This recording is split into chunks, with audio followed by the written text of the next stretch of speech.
new American oil to go into their own state. And we said enough is enough, and we've got new oil production coming on in California. So lots of actions we're taking to mitigate this price rise. In a post on Thursday, the president wrote, quote, "The United States is the largest oil producer in the world by far. So when oil prices go up, we make a lot of money." But Mr. Secretary, previously, the president had argued that consumers benefit from lower oil prices. So which is it? Which is better for Americans, lower oil prices or higher oil prices? Oh, in general, lower oil prices. This president has been committed to low gasoline prices, low diesel prices, low travel prices. He ran on that agenda. He worked on it for 4 years in his first administration. So he's committed to low oil prices because 100% of Americans are affected by that. But he's just making an economic point that we're such a large producer of oil. It does bring a lot of money into the U.S. economy. It doesn't have the same impact on us as it does the other nations of the world when oil prices go up. But he's all about low gas prices, low diesel prices, low energy prices. You referenced the Strait of Hormuz earlier. Let's talk about it. It is one of the world's most vital shipping lanes. Shipping traffic in the strait has slowed to a trickle, if that. Is the Strait of Hormuz safe for shipping right now, Mr. Secretary? No, it is not. That's one of the objectives at the end of this conflict is to reopen the Straits of Hormuz. But no, it is since the conflict began, Iran has impeded flow through the Straits of Hormuz, and that is still the case today. We have focused initially on their ability to project distant power, impeding flows in the Straits of Hormuz, which is right next to Iran. That's near-term power or near abroad power. So that's going to be an increasing focus of our military going forward. You know, President Trump told me on Saturday he's reaching out to other countries to enlist their help to secure the Strait of Hormuz. And then in a post later in the day, he named some of the countries: China, Japan, UK, France, and South Korea. He told me some countries have committed to aiding the United States. Can you be specific with me, Mr. Secretary? Which countries specifically are going to help secure the Strait of Hormuz?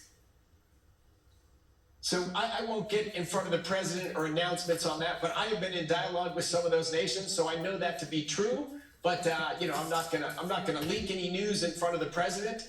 But the world depends on the flows through Hormuz, and most importantly, the Asian nations: Japan, Korea, China, Thailand, India. A meaningful part of their total energy supplies come from the Straits of Hormuz. So of course, the whole world will be united on the need to open Hormuz. And clearly, we will have the support of other nations to achieve that objective. But in the short term, we have to end Iran's ability to kill American soldiers, terrorize their neighbors, and continue to put global energy supplies at risk, as they've done for 47 years. Look, China was one of the names mentioned, which got a lot of attention, notable because they're a strategic partner of Iran. Is the U.S. prepared to share intelligence with China for it helping to secure the waterway? The United States is always in dialogue with the Chinese. They're the second largest economy in the world, and they're a very important nation in the world. Opening the Straits of Hormuz is even more important for China than it is for the United States. But we care about the global economy. We care first about Americans, but Americans live in a globalized world, so we care about all the nations. So look, there of course are tensions with China as well, but we will continue a productive dialogue, and I do expect China will be a constructive partner in reopening the Straits of Hormuz. Okay, is Iran laying mines in the Strait of Hormuz? Look, you see flow through the Straits of Hormuz right now. There were 5 tanker ships that went through the straits last night, carrying liquid petroleum gas, liquefied natural gas, and crude oil. So we know flow through the Straits of Hormuz is possible.